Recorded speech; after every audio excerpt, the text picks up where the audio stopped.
자, 오늘 새벽부터 우리가 스바냐서를 시작하게 되었는데요. 매우 짧은 책이기 때문에 오늘 테바 워십과 금요일 새벽밖에는 볼 수 있는 시간이 없습니다. 그래서 오늘 이 시간에 이 스바냐서의 끝까지 결론까지 한번 끝을 내보려고 합니다. 이 스바냐를 통해 우리에게 주시고자 하시는 하나님의 메시지를 오늘 여러분들 다 받아가시길 주의 이름으로 축복합니다. 새벽에 짧게 나누었지만 먼저 스바냐서의 전체적인 그림을 1장과 2장의 내용을 함께 설명을 드리고 마지막에 3장으로 딱 끝 한번 내보도록 하겠습니다. 자, 스바냐서는 남유다의 16대 왕인 요시아가 왕으로 있던 시대에 기록된 선지서입니다. 이 당시에 이스라엘 상황은 정말 최악이었습니다. 이 요시아 왕 앞에 있던 두 왕 므낫세와 아몬의 때에 이 우상 숭배가 아주 절정에 이르렀습니다. 말씀드렸지만 이 므낫세 왕이 자신의 아들을 우상 숭배에 바치려고 불에 태워 죽이는, 완전히 거기에 심취하고 미쳐버려서 자신의 아들을 태워 죽이는 그런 짓까지 하게 되었죠. 성전과 제사는 있었지만 여호와 하나님의 공의와 정의와 법도는 이미 사라진 지 오래였습니다. 그런 시대에 요시아가 새로운 왕이 되었고 하나님은 스바냐를 선지자로 세우셔서 이스라엘에게 예언을 하십니다. 근데 그 예언이 1장에 나오는데 어떤 내용이냐? 이스라엘은 이미 심히 부패하였다. 너희들은 이제 심판밖에 받을 것이 없다. 사람으로부터 짐승에 이르기까지 내가 싹 다 쓸어버리겠다 라는 아주 무서운 심판을 예언하십니다. 여러분, 노아의 시대 때 하나님이 노아에게도 그렇게 명령하셨죠. 내가 이 세상에 죄가 관영한 걸 보고 이 죄가 세상에 가득한 걸 보고 도저히 못 참겠다. 내가 물로 싹 다 쓸어버리겠다 라고 말씀하셨던 그 하나님께서 또 한 번 이스라엘의 죄가 이렇게 많이 퍼진 걸 보고 한 번 다시 강하게 심판하시겠다고 예언하고 있는 것입니다. 그러나 노아의 때에도 그랬고 어느 시대에나 그랬듯이 항상 심판에는 무엇이 함께 따라오죠?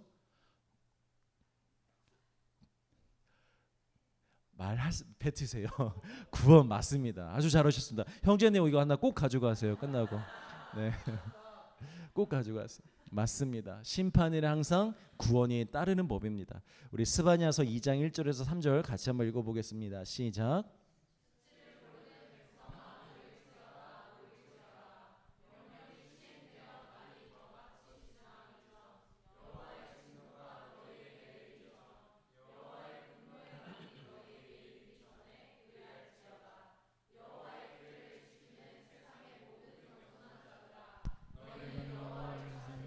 공의와 겸손을 구하라. 너희가 혹시 여호와의 분노의 날에 숨김을 얻으리라. 자, 심판이 임하기 전에 혹시나 너희가 돌이킨다면, 너희의 고집을 꺾고 너희의 죄를 인정하고 내 앞에 와서 엎드린다면 내가 심판으로부터 숨게 해줄게, 심판으로부터 살아남게 해줄게 라고 구원의 길을 마지막까지 하나님이 제시를 해주십니다. 여러분, 스바냐의 이름의 뜻이 뭐냐면요, 여호와가 숨기셨다라는 뜻이에요. 그러니까 하나님은 애초에 이 스바냐를 선지자로 세웠던 이유가 뭐냐면 내가 너희를 구원하고 싶다라는 거예요. 너희를 숨기고 싶다라는 거죠. 이것이 내 본심이라는 거예요.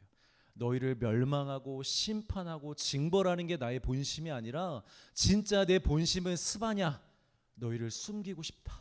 죄로부터 심판으로부터 지켜주고 싶다라는 게 하나님의 본심입니다.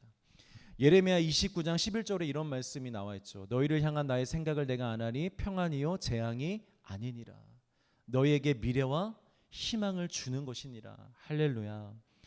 여러분, 사람과 사람 사이에서도요, 이 상대방의 본심을 모르면 오해밖에는 할 수 있는 게 없습니다. 받지 않아도 돼 상처를 받기도 하고 또한 내가 그에게 상처를 주기도 하죠. 관계가 최악으로 가지는 않더라도 이 관계는 발전적인 방향으로 나아갈 수가 없습니다. 상대의 본심을 모르면. 그리고 인격적인 관계로 더 깊어질 수도 없는 거죠. 하나님과 인간의 관계도 마찬가지입니다. 하나님은 우리 인간의 본심을 너무나 잘 아십니다. 우리 마음속을 꿰뚫고 계십니다. 하나님은 우리에게 속지 않으십니다. 우리가 아무리 외식하는 신앙을 한다 할지라도 겉으로 예배 잘 드리고 기도하는 것처럼 보이고 헌금도 하고 하나님께 헌신하는 것 같다 할지라도 하나님은 우리의 마음을 보십니다. 우리의 중심을 깨뚫어 보십니다. 그렇기 때문에 간사하고 죄악된 인간들을 위한 구원의 역사를 하나님이 완벽하게 계획할 수 있는 거예요. 만약에 하나님이 늘 인간의 행동에 속으신다고 생각해 보세요.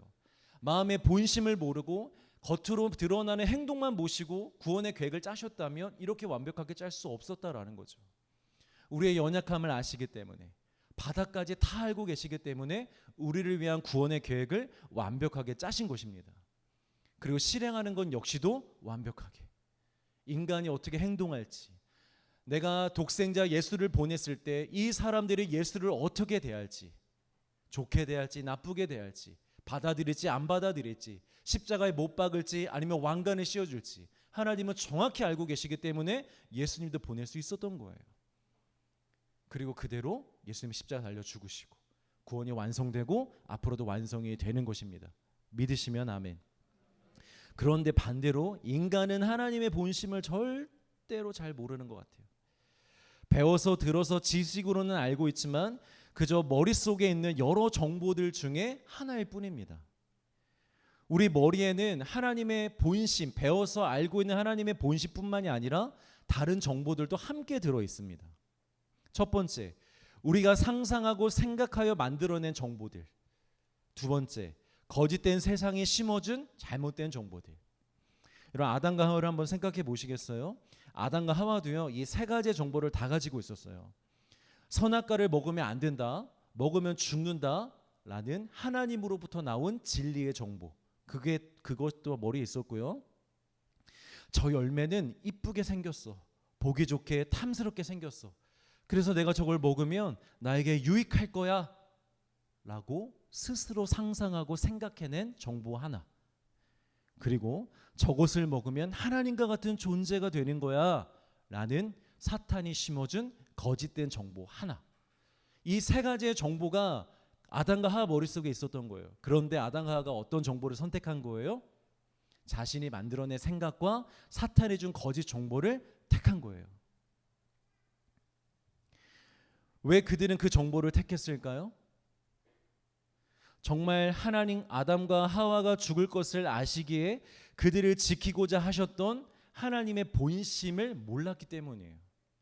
정보로는 알고 있었지만, 지식으로는 알고 있었지만 그 말씀을, 그 명령을 하시는 하나님의 본심을 몰라서 그랬어요.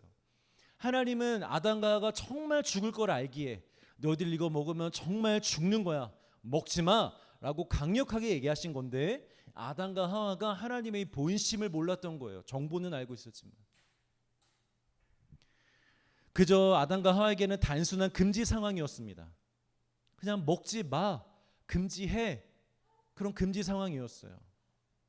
그렇기 때문에 거짓 정보에 마음을 빼앗긴 것입니다. 여러분, 마찬가지입니다. 우리가 하나님의 본심을 잘 모르고 그 본심을 붙잡지 않으면 우리에게 명령하시는 그 모든 명령들은 그저 다 무겁고 재미없는 법입니다.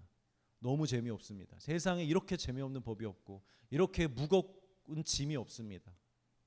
나를 억압하고 내 자유를 빼앗는 그런 존재처럼 느껴질 수밖에 없습니다. 애초에 이런 마음이 우리 안에 있기 때문에 우리가 어떤 중요한 결정적인 선택의 순간에서 항상 내 생각과 마귀의 유혹을 뿌리치지를 못하는 거예요. 이런 것을 세상에서는 지팔직곤이라고 합니다. 여러분 뭔 말인지 아세요? 지팔직곤? 네, 지팔자 지가 꼰다. 자기가 잘못 선택하는 거예요. 그리고 성경에서 이렇게 얘기하죠. 마음의 완악함, 마음의 교만함. 하나님의 말씀을 선택하지 아니하고 내 생각과 사탄의 유혹 소리를 선택하는 완악함과 교만함. 그것으로 우리가 망하는 것입니다. 사랑하는 성도 여러분, 우리가 예수님의 말씀을 보고 들을 때에 적용점만 먼저 급하게 찾아내려고 하지 말고 이 말씀 속에 담겨져 있는 하나님의 본심을 먼저 느끼고 깨달을 수 있는 은혜가 우리에게 있기를 간절히 소망합니다. 왜 하나님이 나에게 이 말씀을 주실까? 왜 하나님이 나에게 이런 걸 금지하실까? 왜 하나님이 나에게 그 길을 가지 말라고 하실까? 하나님의 본심에 관심을 두시는 여러분 되시길 바랍니다. 그걸 먼저 붙잡으면 하나님을 오해할 일이 없습니다. 하나님을 의심할 일이 없고 하나님을 놓칠 일이 없습니다. 믿으시길 바랍니다.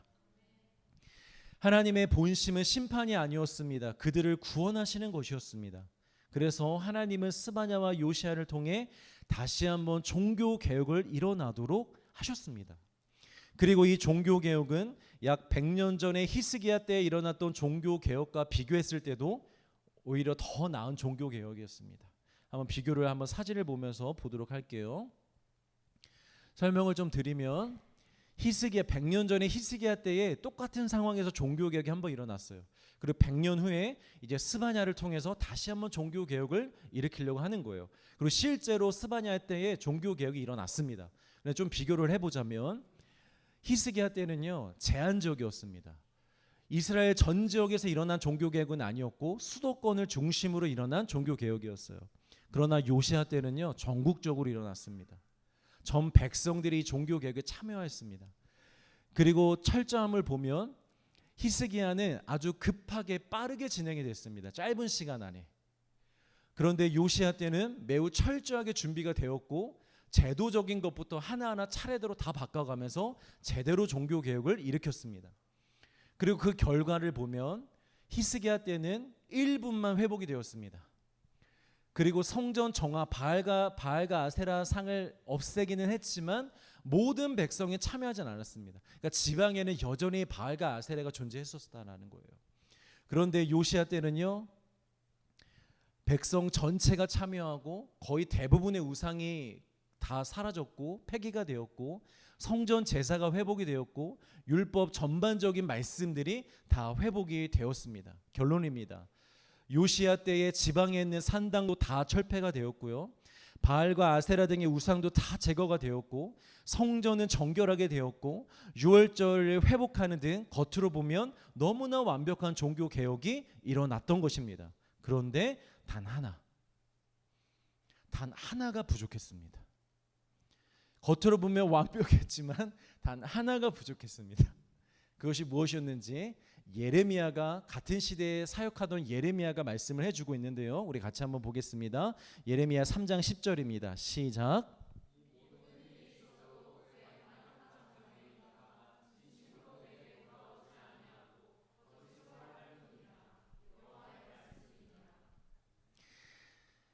진심으로 내게 돌아오지 아니하고. 외형적으로는 겉으로는 다 돌아왔는데요. 마음이 돌아오지 않았다라는 거예요. 제가 이걸 좀 예를 들어 볼게요. 한 유부남이 있습니다. 바람을 피웠습니다. 3번이나 피웠습니다. 근데 3번 다 한상되었습니다. 이쯤 되니 밖에서 둘이 살림도 차리고 있었고 둘이 날마다 그 집에서 날마다 모이기를 힘쓰고 모든 물건을 서로 통용하고 각자의 필요를 살뜰히 채워주고 기쁨으로 늘 함께 식사하는 사도행정적 바람을 피고 있었습니다. 그런데 그의 아내가 마지막으로 그 남편을 한 번 더 용서해 준다고 합니다. 함께 동거하는 집을 정리하고 핸드폰에서 번호도 지우고 그 여자가 사준 모든 물건도 다 갖다 버리고 집으로 돌아온다면 내가 용서하고 받아주겠다라고 합니다. 이 남편이 그래도 사회적인 지위도 있고 또 가정을 지키고 싶은 마음이 조금 남아 있어서 알겠다고 하고 집을 정리하고 핸드폰에서 번호도 지우고 여자가 사준 모든 물건도 다 갖다 버리고 집에 돌아왔습니다. 아내는 이제 남편이 정말 다 끊고 돌아온 줄 알고 내심 안심하고 기뻐하고 있었습니다. 그런데 이 남편이 집에 있는데 자꾸만 이따금씩 구석에 가서 뭘 중얼중얼거리고 있는 거예요. 그래서 이 아내가 대체 뭘 중얼중얼거리나 하고 옆에 가서 엿듣고 있는데 010-8282-5959 010-8282-5959 혹시나 하는 마음에 그 상간녀의 번호를 잊어버리지 않으려고 번호를 외우고 있는 거예요. 실화 아니니까 너무 감정 몰입하지 마세요. 여러분 만약에 이랬다면 이것이 정말 아내에게 돌아온 남편이라고 말할 수 있겠습니까? 다 버리고 물건을 다 갖다 버리고 집을 정리하고 끊었을지언정 집에는 돌아왔을지언정 그 마음에는 여전히 잊지 못하고 여전히 그녀를 생각하고 있다면 그 남편은 아내에게 돌아온 것이 아닙니다. 여러분 진정한 회개는요 죄에 대한 아쉬움을 남기지 않습니다. 진정한 회개는 죄를 결국 미워하게 되는 것입니다. 예수님을 십자가에 못 박게 했던 나의 죄, 우리의 모든 죄를 미워하고 다시는 그 길로 돌아가지 않겠다는 마음이 생기는 것이 그게 진짜 회개입니다. 이것이 진정한 회개의 정상적인 반응입니다. 정말 가끔 가다가 방심하다가 한 번씩 넘어질지언정 금방 다시 하나님 앞에 돌아가고자 하는 강력한 회개의 탄력성, 이것을 가지게 되는 거죠. 겉으로는 이스라엘이 종교개혁을 한 것처럼 보이지만 실상은 돌아온 것이 아니었습니다. 그들의 마음에는 여전히 우상숭배와 음란과 자유로운 삶에 대한 아쉬움이 굉장히 많이 남아 있었어요. 아세라도 다 없앴고 모두 없앴고 이렇게는 하지만 그때 우리 참 좋았었는데, 그때 그래도 그건 참 재밌었는데, 이런 아쉬움을 계속 갖고 있었던 거죠. 지금 당장은 적당히 하나님 비위를 맞춰드리다가 언제든지 다시 우상숭배에 갈 생각을 늘 품고 있었던 것입니다. 그 증거가 3장 1절부터 나옵니다. 스바냐 3장은 종교개혁이 이미 진행되고 다 이루어졌음에도 불구하고 여전히 죄악 속에 살아가고 있는 그들의 상태를 말하는 게 3장부터 나오는 거거든요. 우리 3장 1절을 같이 읽겠습니다. 시작. 포악한 그 성읍이 화 있을진저. 자, 여러분 혹시 목련이라는 꽃을 아십니까? 목련? 사진 한번 띄워주세요. 이 목련이라는 꽃이요, 이 꽃이 피었을 때는 참 이쁜 꽃입니다. 꽃 중에서도 보기에 참 이쁘고 아름다운 꽃으로 유명해서 여러 사람들이 실제로 많이 좋아한다고 합니다. 그런데 여러분, 저 꽃이 생명을 잃고 땅에 떨어지게 되면 그 어떤 꽃보다 보기 흉하다고 합니다. 왜 낙엽 같은 거는 우리가 보통 이 가을에 물드는 낙엽은 땅에 떨어져도 여러분 이쁘잖아요. 장관을 이루잖아요. 사람이 발로 밟아도 웬만해선 그게 변하지 않잖아요. 그런데 이 목련꽃은요, 땅에 떨어지고 사람이 발로 밟으면 검은색으로 변하고 쓰레기같이 변하게 됩니다. 세상에 이렇게 못생긴 꽃이 없다고 합니다. 그때가 되면. 제가 사진을 구해보고 싶었지만 못 구하겠더라고요. 인터넷에 잘 서칭을 제가 잘 못해서. 여러분 기억과 상상으로 한번 참고해 보시길 바랍니다. 여러분 예루살렘 성은 원래 하나님의 거룩한 도성이요, 하나님의 영광과 아름다움을 상징하는 성이었습니다. 왜 우리가 보통 성교지에 가보면 그곳에 오래된 예배당이나 종교 건축물들을 볼 때가 있잖아요. 볼 때 여러분 어떤 마음이 드시나요? 아름답잖아요. 웅장하잖아요. 거기다가 뭐 그 예배당과 성전에 관련된 그 의미까지 듣게 되면은 그 아름다움, 하나님의 은혜와 영광에 막 압도가 될 때가 있잖아요. 하물며 예루살렘 성이야 오죽하겠습니까? 그런데 그 아름답고 영광스러운 성도 생명을 잃고 하나님을 잃어버리게 되면 아름다웠던 만큼, 영광스러웠던 것만큼 그 추함과 부패가 아주 심하다라는 거예요. 마치 더 이상 상대할 가치가 없는 사람들을 보면서 우리가 그놈, 그러니까 그 사람의 이름을 더 이상 부르지 않고 그놈이라고 얘기하듯이 이제는 예루살렘 성이라고도 얘기하지 않습니다. 그 성이라고 얘기합니다. 그렇게 부를 수밖에 없는 이유가 세 가지로 요약하는데, 첫 번째 패역하고, 두 번째 더러우며, 세 번째 포악하다는 것입니다. 첫 번째 패역하다라는 것은 하나님께 반역한다 또는 하나님을 배신한다라는 뜻입니다. 우리는 보통 반역하면 어떤 생각부터 하냐면 군사 반란이나 쿠데타를 생각합니다. 완전히 나라를 뒤엎는 모습을 떠오르는 거죠. 그리고 또 배신이라고 하면 유다를 많이 떠오르는데, 자기의 이익과 욕망을 위해 상대방에게 실제로 해를 끼치는 모습을 우리가 보통 배신으로 생각을 합니다. 그래서 우리는 스스로 우리가 하나님께 반역하고 하나님을 배신했다라고 잘 생각을 못합니다. 내가 뭐 언제 확 뒤집었었나?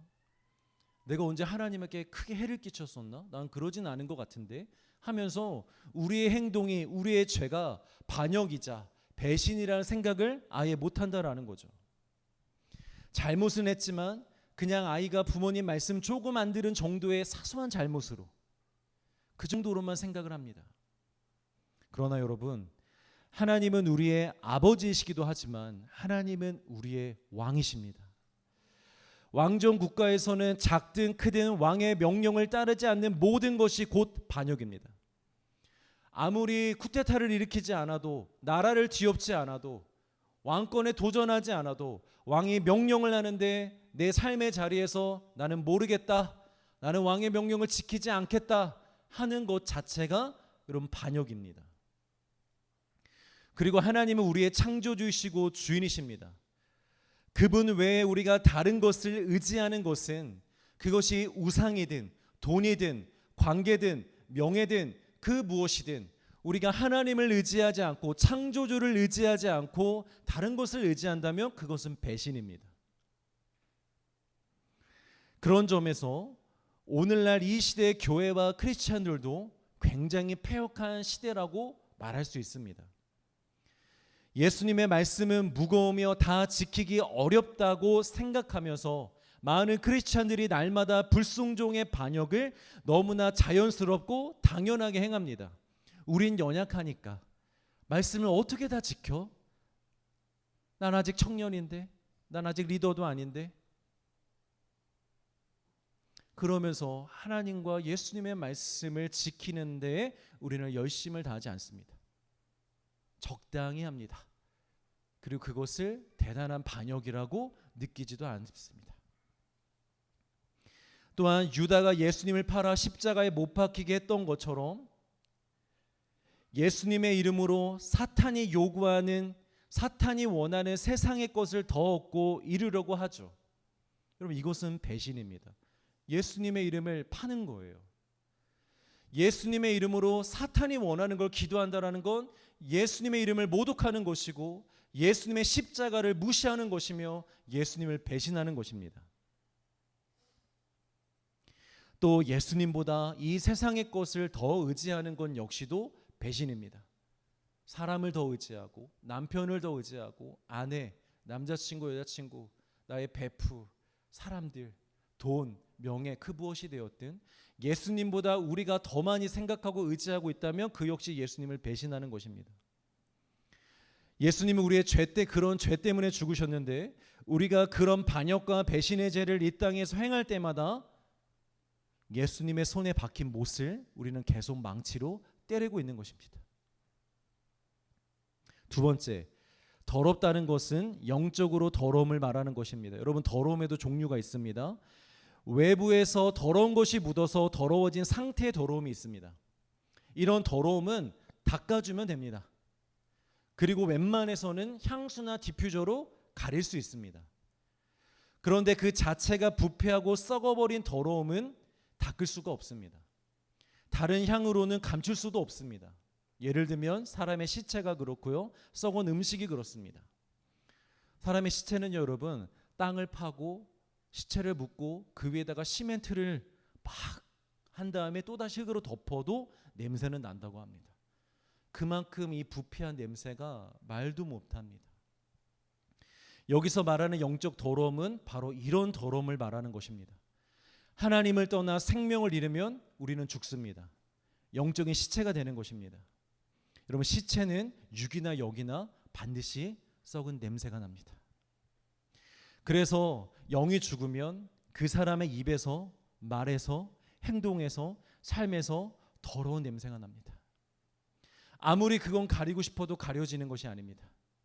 감추고 싶어도 감출 수가 없습니다. 그 악한 냄새는 가려지지 않는 거예요. 계속해서 더러운 냄새를 풍기며 살 수밖에 없는 것입니다. 그런데 여러분, 그거 아시죠? 사람은 자기 몸에서 나는 냄새를 잘 모릅니다. 이건 과학적인 얘기인데요. 사람은 적응의 동물이어서 이 자기의 냄새에 금방 적응한다고 합니다. 그래서 여러분, 자기에게 어떤 냄새가 나는지 금방 잊어버린다라는 거예요. 향수를 드립다 붓는 사람들 왜 그럴까요? 뿌려서 좋았는데 내게서 금방 이 냄새가 안 나는 것 같은 거야. 그러니까 또 뿌리고 또 뿌리고 계속 뿌리는 거야. 근데 자기는 안 난다 그랬지. 근데 다른 사람들의 코는 너무 괴로운 거예요. 아, 저 자식은 무슨 향수로 샤워를 했나 하면서 괴로운 거예요. 향수뿐만이 아닙니다. 자신에게서 나는 땀 냄새와 특유의 냄새도 잘 모릅니다. 그러다가 누군가 조심스레 말해주게 되면, 알려주면 너무 부끄럽잖아요. 여러분, 우리에게서 더럽고 역겨운 사람의 냄새, 죄악의 냄새가 날 수 있음을 우리는 늘 기억해야 됩니다. 말씀을 통하여 깨닫기를 간절히 소망합니다. 그리고 여러분, 냄새가 나도 남편이나 아내나 가족이 말해주면 좀 괜찮잖아요. 막 다른 사람이 나보고 입냄새 난다 그러면 얼마나 부끄러워요, 여러분. 근데 우리 아내가 나한테 입냄새 난다 그러면 안 나는 것 같은데? 아닌 것 같은데? 이럴 수 있잖아요. 여러분, 하나님이 알려주실 때 깨달기를 간절히 소망합니다. 들을 게 있는 자들은 들을지어다. 자, 세 번째, 포악하다. 이때 당시에 이 공동체 안에, 이스라엘 안에 포악성이 매우 강했다라는 거예요. 이 말은 공동체와 이 사회가 사랑과 정의로 돌아가는 것이 아니라 폭력과 억압으로 돌아갔다라는 것입니다. 이게 무슨 얘기냐?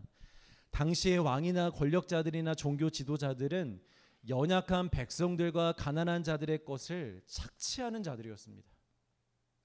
자신들의 배를 채우고 자신들의 욕망을 이루기 위해서 백성들을 도구로 사용했던 거예요. 자기의 영광을 위해서 어떤 멋진 궁전을 짓고 싶어, 건물을 짓고 싶어. 그럼 백성들에게 헌금을 요구하고, 돈을 요구하고, 노동력을 요구하고, 가서 일 시키고, 돈 내게 하고, 그런 짓을 막 저질렀다라는 거예요. 그리고 그런 고통성의 백성들이 있었는데, 백성들 안에서도 어떤 문화가 있었냐면, 어떤 움직임이 있었냐면, 나만 아니면 돼. 다들 고생하지만 나만 아니면 돼. 나라도 잘 살자 하면서 형제들끼리 서로 사기를 치기 시작한 거예요.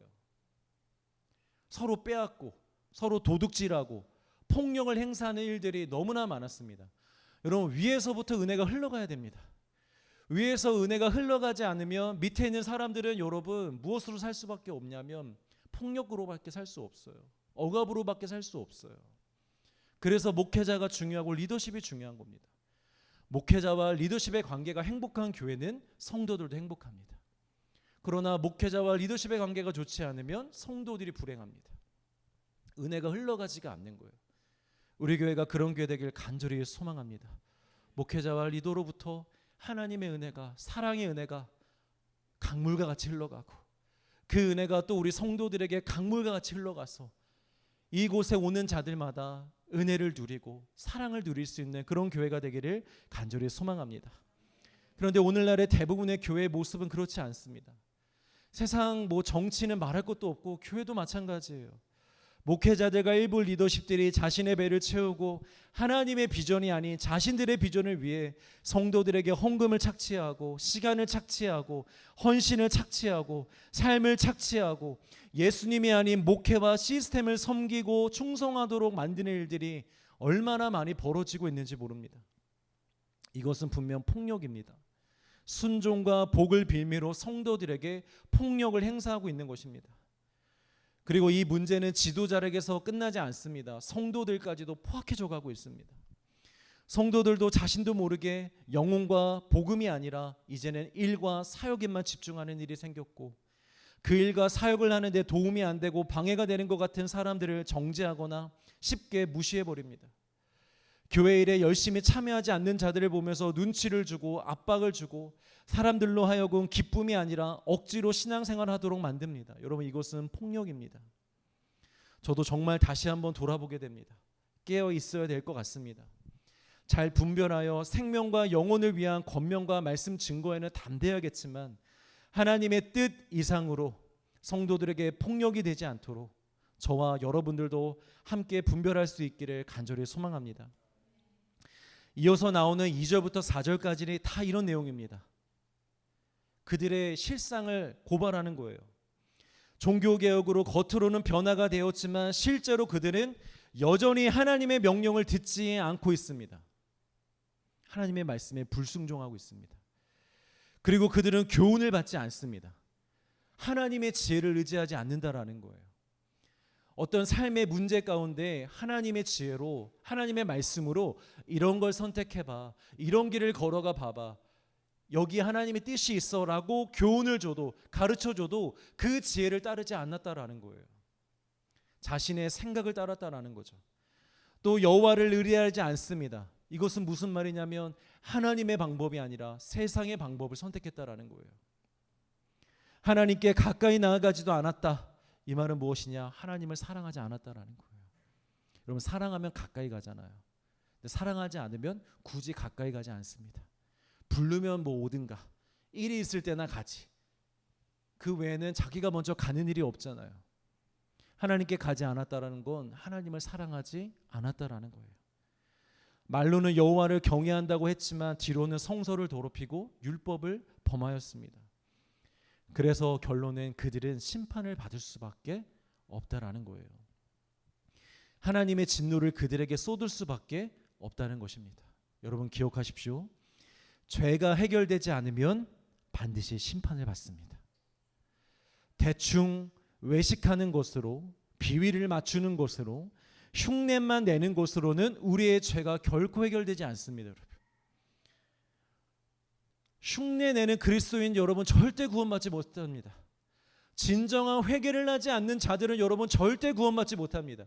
교회를 80년, 100년을 다녀도 진실로 예수님의 십자가를 영접하지 못한 자는, 그 앞에 진실로 엎드리지 않은 자는 여러분 구원을 받을 수가 없다라는 거예요.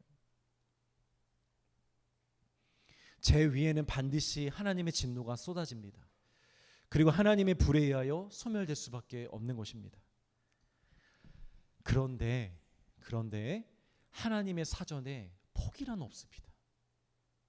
하나님은 사랑이십니다. 하나님은 신실하신 분이십니다. 그래서 하나님은 이 마지막 심판을 얘기하시면서도 동시에 또다시 구원을 말씀하십니다. 하나님은 그러신 분이에요. 여러분, 포기하는 일이 없으세요. 여러분들을 절대 하나님은 포기하지 않습니다. 여러분 믿으시길 바랍니다. 여러분들이 아무리 도망치려고 해도, 여러분들이 아무리 벗어나려고 해도 하나님은 여러분들을 포기하지 않습니다. 여러분들이 늘 실수하고 넘어지고 하나님을 떠났다 해도 하나님은 여러분들을 마지막 때가 임할 때까지는 절대 포기하지 않으십니다. 9절부터가 그 내용입니다. 정리해드리면 이렇습니다. 하나님이 이스라엘에게 진노를 쏟아 부으시고 심판하시기로 더 이상 기회가 없는 것으로 정하시긴 했습니다. 지금까지를 생각해 보면요, 하나님이 심판을 하긴 하셨거든요. 근데 완전한 심판은 아니었어요. 예를 들면 아수르나 애국과 같은 이방 나라들에 의하여 억압을 받기는 했지만, 잠시 그들의 손에 넘겨져서 종속되어 살아가기는 했지만 나라 자체를 빼앗긴 적은 없었어요. 이 나라가 생긴 이후에는 성전도 무너진 적이 없었어요. 나라가 성전이 생긴 이후에는 조금은 힘들었고 고통스럽고 괴로웠을 뿐이지 빼앗긴 적은 없다라는 거예요. 그런데 이제는 그들에게서 나라와 성전 모든 것을 빼앗는 심판을 내리시겠다라는 거예요. 나라도 성벽도 성정도 그들이 의지했던 그 모든 것을 무너지게 하시겠다라는 것입니다. 수백 년 전부터 수많은 선지들을 통하여 경고한 그 심판, 거기까지는 가지 말자. 거기까지는 가지 말자. 돌아와라. 돌아와라. 라고 경고하셨던 그 심판, 결국 그 심판까지 이르게 된 것입니다. 실제로 이스라엘은 이 이후에, 이 요시야 때 이후에 바벨론에 의하여 예루살렘이 완전히 무너지고 나라를 빼앗기게 됩니다. 이스라엘에게 하나님의 진노의 심판이 임한 것입니다. 그런데 하나님이 그것으로 모든 것을 끝내시지 않았다라는 거예요. 무슨 말씀을 하시느냐? 그 심판 이후, 그 모든 것을 빼앗기게 되는 그 심판 이후에 진실로 회개하여 돌이킬 자들이 있을 것이고, 그때에는 진실로 여호와의 이름을 부르는 자들, 교만함이 꺾인 자들, 심령이 공고하고 가난한 자들, 더 이상 악을 행하지 않으며 거짓을 말하지 않는 자들, 하나님이 남겨놓으신 렘넌트들, 믿음의 사람들, 그 사람들을 통하여 하나님이 이스라엘을 다시 한번 일으키시겠다라는 거예요. 다시 하나님이 그들을 자신의 백성으로 삼으시고 하나님이 그들과 함께 하시겠다는 약속입니다. 여러분, 핵심은 이것입니다. 지금부터 이제 결론이니까 잘 들어주세요. 핵심은 그들이 지금까지의 죄에 대한 심판을 받아야 합니다. 반드시 받아야 됩니다. 그러나 그 이후에 그렇게 회복시켜 주시겠다라는 거예요. 실제로 바벨론에 의한 심판 이후에 70년 만에 이스라엘의 고국 땅으로 돌아오게 되고 성전이 다시 재건이 되었잖아요. 자, 이제 진짜 결론입니다. 그러면 이 스바냐의 핵심 메시지, 이 핵심 메시지가 대체 오늘날을 살아가고 있는 우리와는 어떤 연관이 있는 것인가? 오늘날 교회와 성도들의 이 메시지를 어떻게 이해하고 해석하고 적용하고 받아들여야 되는가? 자주 말씀드리지만 구약은 신약의 그림자입니다. 구약에 나오는 하나님의 모든 구원의 약속은 신약의 예수 그리스도를 말미암는 구원을 최종 목표로 두고 있는 약속들입니다. 즉 여기에서 오늘날 우리의 구원을 우리가 이해할 수 있고 깨달을 수 있고 알 수 있다라는 거죠. 먼저 여러분, 무엇이 중요한 거냐면 이스라엘은 우리와는 다른 특별한 존재들이 아닙니다. 그들은 우리 모든 민족과 모든 사람들을 대표하는 상징적인 공동체일 뿐입니다. 즉 우리 모두도 그들과 똑같은 성정을 가진 죄인들이라는 거예요. 우리는 이스라엘들과 다를까요? 저는 가끔씩 성경을 보면서 이스라엘에 짜증이 날 때가 있거든요. 야, 이 정도로 무식한가? 이 정도로 미련한가? 여러분 그럴 때 있어요, 없어요? 있잖아요. 그런데 여러분 조금만 신앙생활 해보세요. 너무 부끄러워요. 내가 그들과 똑같아요. 다르지 않더라고요. 제가 무식하고 제가 미련하더라고요. 하나님이 은혜를 주시고 기회를 주셔도 늘 하나님께 반역하고 하나님을 배신하더라고요. 하나님을 사랑하기보다 솔직히 세상을 더 사랑하게 되고 하나님을 왕으로 모시며 그분의 통치를 받기보다는 내 마음대로 좀 자유롭게 살고 싶고 조금 문제가 생기면 하나님을 찾는 것 같지만 배부르고 등 따시고 문제가 사라지면 금방 또 세상으로 가서 세상을 섬기고 우상을 섬기는, 겉으로는 경건의 모양은 있으나 그 안에 경건의 능력이 없는, 종교적 형태는 갖췄으나 마음의 전부를 아직도 드리지 못하는, 입술로는 주를 경외한다 하지만 마음은 여전히 세상에 가 있는, 아무리 기회가 주어지고 은혜를 베풀어 주시고 기적을 보여주셔도 얼마 가지 않아 금방 세상으로 제자리로 돌아가는 우리 또한 심판받아 마땅하고 죽어 마땅하고 버림받아 마땅한 소망이 없는 죄인들이라는 거예요, 여러분. 이런 우리에게 여러분 더 이상 스스로에게 주어지는 기회는 없습니다. 우리 스스로 이것을 돌이킬 수 있는, 회복할 수 있는 길은 없습니다. 우리에게 어떤 가능성이나 소망도 남아있지 않습니다. 이스라엘 백성들과 같이 우리에게도 이미 심판은 정해져 있던 것입니다.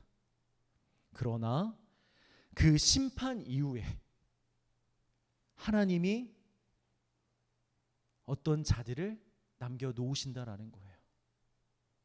진실로 회개하여 돌아올 자들, 주의 이름을 부를 자들, 교만함을 꺾고 겸손함으로 엎드릴 자들, 더 이상 악을 행하지 아니하며 거짓으로 살지 않을 자들, 구원받을 자들을 그 심판 이후에 남겨놓으시겠다라는 거죠. 자, 여기서 우리는 아주 중요한 질문을 던져야 됩니다. 그러면 그 심판은 대체 어떤 심판일까요? 언제 그 심판이 우리에게 임할까요? 피할 수는 없습니다, 여러분. 이 심판은 정해진 거예요. 다 받아야 됩니다. 이스라엘 백성들이 바벨론에 완전히 넘겨져야 됐던 것처럼 우리 또한 우리의 죄로 말미암는 심판을 반드시 받아야만 되는 거예요. 구원은 그 다음에 주신다고 하는 거예요, 지금. 그러면 그 심판이 대체 언제 우리에게 임할까요, 여러분? 마지막 날에 예수님이 다시 오실 때요? 그건 아니죠. 우리가 많이 배워서 알잖아요. 그때는 이미 구원받은 사람들이 있고 그들은 예수님과 함께 부활의 몸을 입고 영원한 천국으로 들어가게 될 것입니다. 그때를 말하는 게 아닙니다. 그러면 우리가 살아있는 이 땅에서 받아야 된다는 것인데, 지금 이 시대에서 받아야 된다는 것인데 우리에게 무서운 심판이 남아있다는 걸까요? 이 땅에서 살아갈 때 우리가 엄청난 일을 겪게 된다는 것일까요? 이제 그만 질문하고 답을 드릴게요. 여러분, 그 심판이요 이미 임했어요.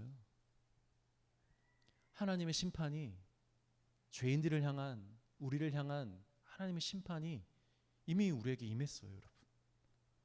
마지막으로 말씀을 같이 볼까요? 갈라디아서 3장 13절입니다. 다시 한번 읽겠습니다. 시작. 그리스도께서 우리를 위하여 저주를 받은 바 되사 율법의 저주에서 우리를 속량하셨으니 기록된 바 나무에 달린 자마다 저주 아래에 있는 자라 하였음이라. 오늘은 좀 눈물빌인데 휴지 한 잔만 갖다 주시면 감사하겠습니다. 휴지 한 잔만 주세요.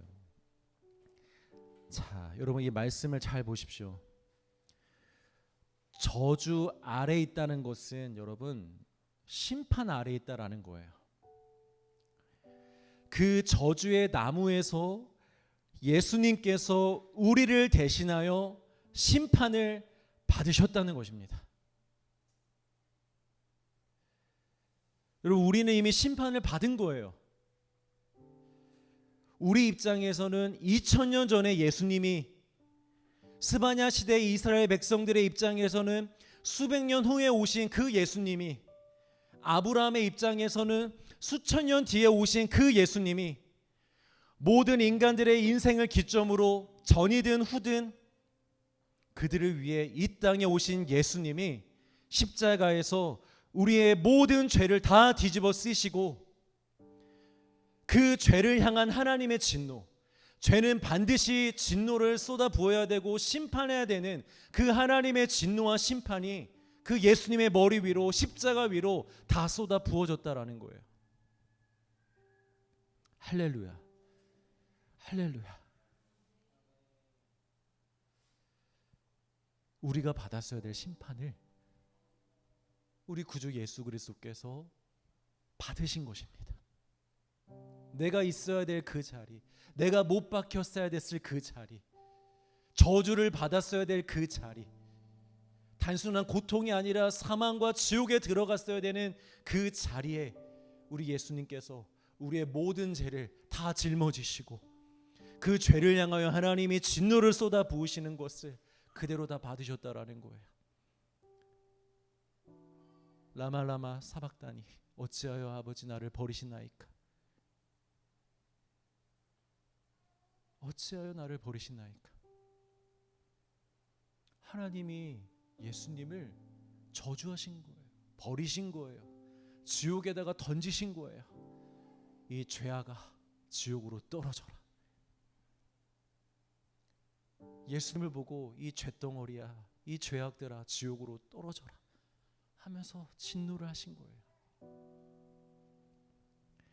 그리고 그 심판 이후, 십자가 이후에 어떤 사람들이 생기기 시작하냐면, 그때부터 하나님께서 남겨놓으신 자들이 이 땅에 태어나기 시작했어요. 십자가에서 나와 나의 죄도 함께 죽었음을 인정하고 받아들이는 자들. 그래서 더 이상 내가 사는 것이 아니요 나를 사랑하사 나를 위하여 자기 몸을 버리신 예수 그리스도를 믿는 믿음으로 살아가는 사람들.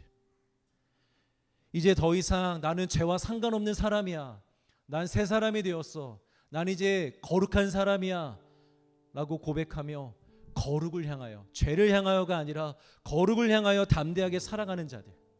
오늘 본문대로 말씀을 드리면 입술이 깨끗하게 되어 이제는 입술로 오직 선한 것을 말하는 자들, 오직 주 예수의 이름을 부르는 자들, 교만하지 아니하며 심령에 공고하고 가난하며 이제 더 이상 악을 행하지 아니하며 거짓된 것 세상의 것을 진리처럼 말하지 아니하며 이 세상에서 그 무엇도 두려워하지 않는 자들, 그리스도인들이 그 심판 이후에, 예수 그리스도의 심판 이후에 이 땅에서 탄생하게 된다는 말을 지금 스바냐서가 이렇게 우리에게 얘기해 주고 있는 것입니다. 제가 그 남은 자가 되기를, 여러분들이 그 남은 자가 되기를 주의 이름으로 축복합니다. 그러나 여러분, 예수님의 심판을 나의 심판으로 우리가 받아들이지 않으면, 믿지 않으면, 인정하지 않으면 그 사람에게는 남은 심판이 있어요. 우리의 심판은 끝난 거거든요. 예수님이 우리의 심판을 대신해서 우리 다 끝난 거예요. 그런데 그 심판을 받아들이지 않는 자들은 남아있는 심판이 있어요. 최종 심판. 예수님께서 다시 오실 때 그때 진짜 심판받는 거예요. 자기가 받는 거예요. 여러분, 이게 바로 복음입니다. 두렵고 떨림으로 이 말씀을 받으시기를 바랍니다. 여러분, 이 진리를 믿으면, 이 십자가를 우리가 제대로 이해하면 우리의 삶은 완전히 달라집니다. 제가 오늘 낮에 외출하고 교회로 돌아오는 길에 차에 문제가 생겨서 잠시 길가에 차를 대고 있었는데 저기 언덕에서 5톤짜리 트럭이 막 내려오더라고요. 그래서 저를 정면으로 쳤습니다. 그래서 제가 그래도 훌훌 털고 일어나서 다시 교회로 왔습니다. 여러분, 이게 말이 되는 소리예요? 5톤에 제가 박았는데 제가 이렇게 이 자리에서 설교할 수 있어요? 없잖아요. 어떤 목사님이 이렇게 비유를 하신 걸 제가 지금 또 하는 건데, 그 목사님이 어떤 말씀을 하시느냐, 예수님의 십자가 사건은 5톤 트럭에 치이는 것보다 비교도 되지 않을 만큼 충격적인 사건이라는 거예요. 예수님의 십자가 사건은 우리의 육과 우리의 인생과 우리의 생명과 우리의 모든 것과 정면으로 충돌하는 사건이에요. 그 십자가를 내가 내 인생에서 정면으로 만나면, 그 십자가와 내 인생이 정면으로 부딪히면, 그래서 내가 그 십자가에서 정말로 깨어지면, 우리는 바뀌지 않을 수가 없다라는 거예요. 하나님, 예수님은 지금 그 얘기를 하시는 거예요.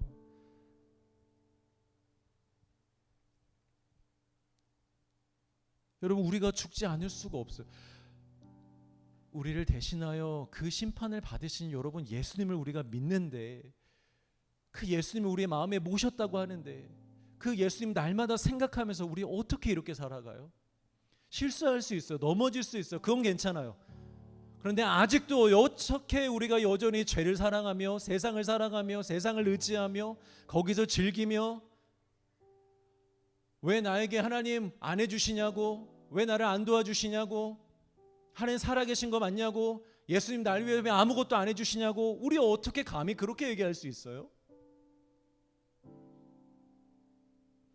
어떻게 나에게 은혜가 부족하다 해요? 어떻게 나에게 힘이 없다 그래요? 능력이 없다 그래요? 소망이 없다 그래요? 어떻게 그럴 수가 있어요? 그럴 수 없다라는 거예요. 여러분, 진짜 십자가를 통과하시길 바랍니다. 여러분, 이 십자가를 우리가 반드시 통과해야 됩니다. 이 심판을 우리가 받지 않았지만 우리가 받은 것으로 진실로 고백하며 반드시 통과해야 됩니다. 그 앞에 여러분, 죄에 대해서 진지하게, 정말 진지하게 서서 엎드려서 회개하셔야 됩니다. 하나님, 원래 그 십자가는 정말 내가 죽었어야 될 나의 십자가였습니다. 내가 받았어야 될 나의 심판이었습니다. 근데 예수님이 대신 그 심판을 받아주셨고, 그래서 제가 이렇게 나음을 입었습니다. 주님 감사합니다. 주님 너무 감사합니다. 그 은혜 너무 감사합니다. 이렇게 우리가 그 십자가를 정말로 제대로 통과할 때 우리의 삶은 놀랍게 변화될 것입니다. 죄를 미워하게 될 것입니다. 거룩을 사랑하게 될 것입니다. 예수님과 동행하는 삶이 그 어떤 삶보다 가장 기쁜 삶이 될 것입니다. 통과합시다. 우리 예수님을 찬양합시다. 우리 예수님만을 높입시다. 우리 그 예수님을 진짜 구주로 모십시다.